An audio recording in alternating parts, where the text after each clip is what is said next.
This is Pogacar. This is what we love. Tadej. Today.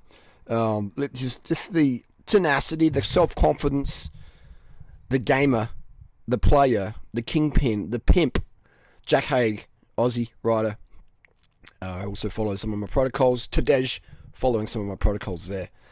Two guys loaded full of sugar. That little tap on the bum there, sexual workplace harassment, Me Too movement. But we can't gender, what's the word, stereotype, or what's it called, We can't assume genders here. Anyway, this is the deal here. Let's get serious in the video now. We do have, this is an example of where, if you don't have enough sugar, bye-bye. It doesn't matter your red blood cell count, bye-bye. So we know that Tadej is the most sugar. Well, I know he's the most sugared up pro in that GC bunch there. He is definitely spinning to win, and he's like a new Chris Froome. Actually, he's a new Chris Froome in terms of Tour de France, but he's also his own Tadej in winning these classic rides. So he's bridging that gap from what Chris Froome, after his band crashed there, Chris Froome being a race animator as well in that GC contender. Jack Haig is going to go on again.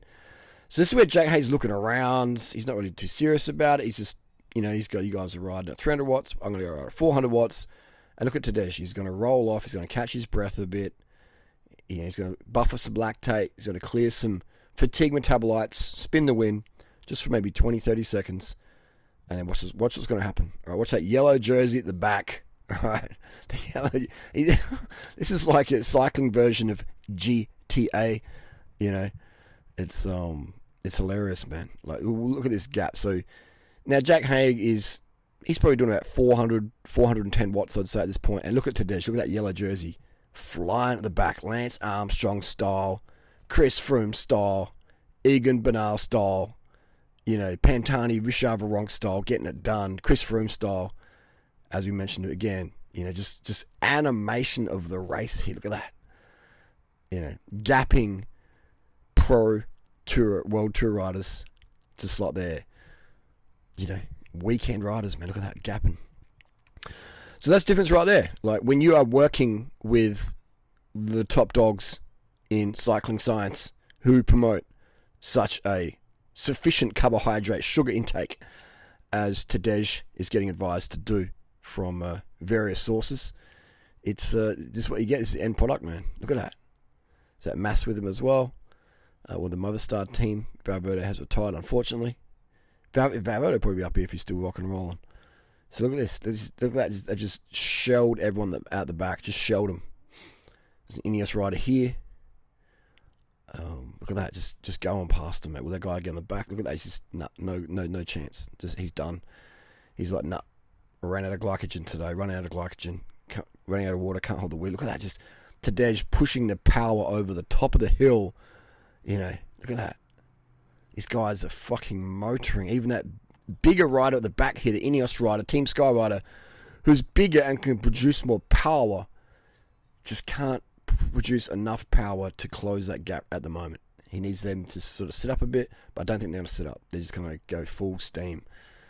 So even though he knew they were coming, he couldn't bridge the gap. That's just goes to show you how important carbohydrate intake is. All right. These, a lot of riders out there. I coach a lot of world tour riders in nutrition, and everyone who follows my advice, they had their best. Look at that. Look at it in the bike setup. Look at that seat slammed forward. Seat slammed forward, long stem. All these people go, Durianrider, your seat post is the long way round. Why is it so forward? Ask Tadej why is his seat so forward. All right? Ask Tadej why he consumes so much sugar. Ask him why he spins at those cadences. All right. I love this. For years I've been teaching all this stuff, and Chris Froome verified it. Tadej is verifying it. It's good because finally, and that's not just about my ego. That's like, it's just validating. It validates me for sure, but it just shows you what works out there. It just shows you out there what works. I've been paying attention, because I was on this, I'm still a pretty average cyclist, but I like to know, well, how can I improve my performances? I don't like getting dropped. All right? Call it ego, whatever. I don't like getting dropped when I'm in good shape, so anytime for that matter. I want to get dropped because I didn't eat enough sugar, didn't drink enough water, or my bike's got disc brakes and it's rubbing and non-aero spokes and wheels. But again, all these guys on disc brakes, so they're all in the same crappy tech, okay? I would want none of these bikes, literally. This is the first season ever, isn't it, pretty much, where I would literally want none of the bikes. I wouldn't want to work in any of them. I wouldn't want to own any of them. I'd be grateful to ride a bike if that was all I had, obviously, but just saying, you know. That motorbike is skimming through. So even at these riders, it's dangerous from all levels. Dangerous from all levels. You get a blowout. You can have a deer run across the road. And look at him, man. Tadej, he's got that skill, hasn't he? He's just... This is why we love him, man. He's got the downhill skill. He's got the uphill skills. He's got the time trial skills. He's got the sprint skills, pretty much. He's just that all-round rider. Skills to pay the bills.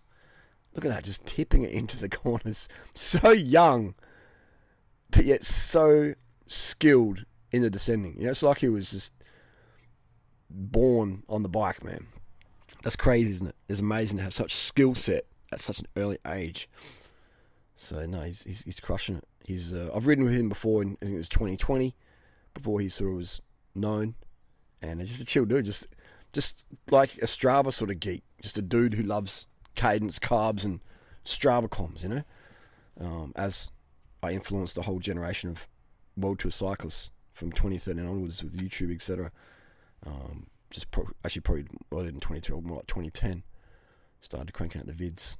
2008 is when I started, but, you know, on YouTube, but Strava started, I think, end of 2009.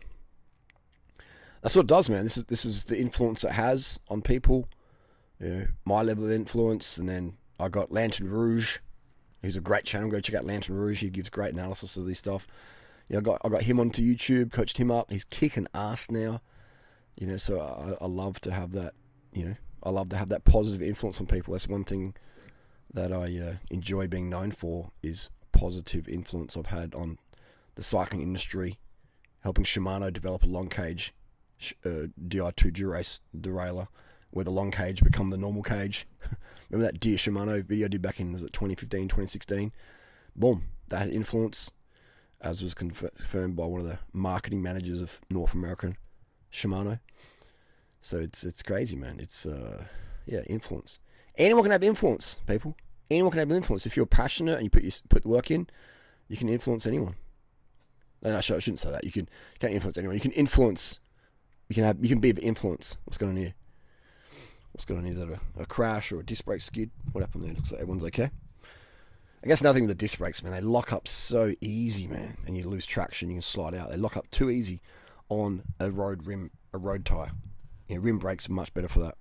Rim brakes are better for road tires, race road.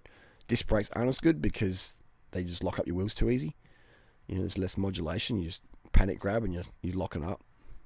But with rim brakes, you know, there's just a lot more control on a road tire. Look at this, man. Just you know, these are we're not looking at who's at the back of them. This is like, look at this shit, man. They're absolutely crushing it. You know, there's watermelon eating pigeon above me.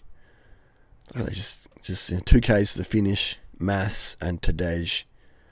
I'm not sure if Tadej is waiting for Mass, you know, which is a good thing he does do. You know, just sort of helps him get that time by working together. Or maybe he's, okay, what's going on? Looks like they set up a bit. All these guys close the gap. Well done. So I wonder what's happened here. This will be interesting to watch. What will Tadej do? Oh, they're coming across. Here we go. This is almost like the same Tour de France vibes, isn't it? When Blocky crashed in 2003 Tour. Was it July 11th or something like that? You know, Tadej, Lance in the yellow, and a Spanish rider, Blocky following. Or I should say, actually, Blocky was in front of Lance. The roads. Oh man, this is great. This is a good feeling. That's like Adelaide a bit, doesn't it? Well, I should say Adelaide looks a bit like Spain in summer. Wow, this is beautiful conditions for riding. Everyone's got their arm sleeves off. It looks like fantastic conditions for cycling, for high efforts. Just the breathing, and this is watching these guys, man. It does bring back good memories of what it feels like to be, you know, in your best shape. Obviously, my best shape's way different to these guys, but you still feel freaking amazing, you know. It feels very, very good to be able to just push the watts out, turn the pedals over, spin to win, put the pain in other people's legs, and watch them go at the back. So it does look like they've sort of eased up a bit here. These guys have caught back on. Good work, those guys. All right, we go to the top of the little crest, and we are going for the downhill. We're going for the downhill. Damn, this is just like epic, man. It's just like so fast. This road's like, it's pretty trippy, isn't it? It's great photography, great camera footage. Damn, what sort of city is this? This is like epic. Epic, man. Bike racing takes you to some cool places. Even watching bike racing, people are, oh, it's boring. It's like there's some amazing scenery, you know, when the racing's sort of just chilling. But this is, yeah, this looks pretty sketchy. You don't have time. I mean, you don't have much time to react, do you? For potholes and shit, you just got to go full kamikaze through all these. Look at that. He's fucking. You fuck up the turn, you hit that concrete wall fucking face on, man. It's such a dangerous sport. Look at this. Here we go. Mass is going for it. Tadej is up there as well. Oh, looks back. Bad idea. If you look back, it makes them think that you are fatiguing. Look at this. Look at this. Damn, look at the gap that opened up. Holy shit. So it looks like the Mass and Tadej did sort of sit up a bit there, and those other guys caught back on, which is a good reason to never give up, never quit. Look at this. It's a bit watchy here, a bit of foxy. Mass and Tadej and the other guys, will they come back on? That's why you never give up. You never give up. You always keep pushing the pace, because you never know what's going to happen in front. They might sit up, someone might crash, get a puncture, they might just bonk on a glycogen like Contador in 2009 Paris-Nice, or Lance Armstrong 2002 to France. Wow, these streets are cool, aren't they? Beautiful roads to ride on. Cycling, what a sport. The best sport. The best sport, the best hobby, the best way to get around town. On your bike. There's the Casual Rural. One of the sponsors there. That's a good shot. Here we go. Boom. So it looks like those two have sat up a little bit. Today's just marking Mass. And the riders behind. Riders behind are catching up. Here we go. Now we're going to have a surge. Tadej. There we go. Boom. Just getting that whole shot. Getting that race line out the saddle again. Just like that little bar shake. Boom, boom, boom, boom, boom. And just putting distance into Mass. So Tadej waiting for Mass, who doesn't have excess mass. And look at that. 1, 2, 3, 4. About 4 seconds, 3 second gap there. In just a little bit. So definitely Tadej was the strongest rider of the day. Keep it up, mate. You're a champ.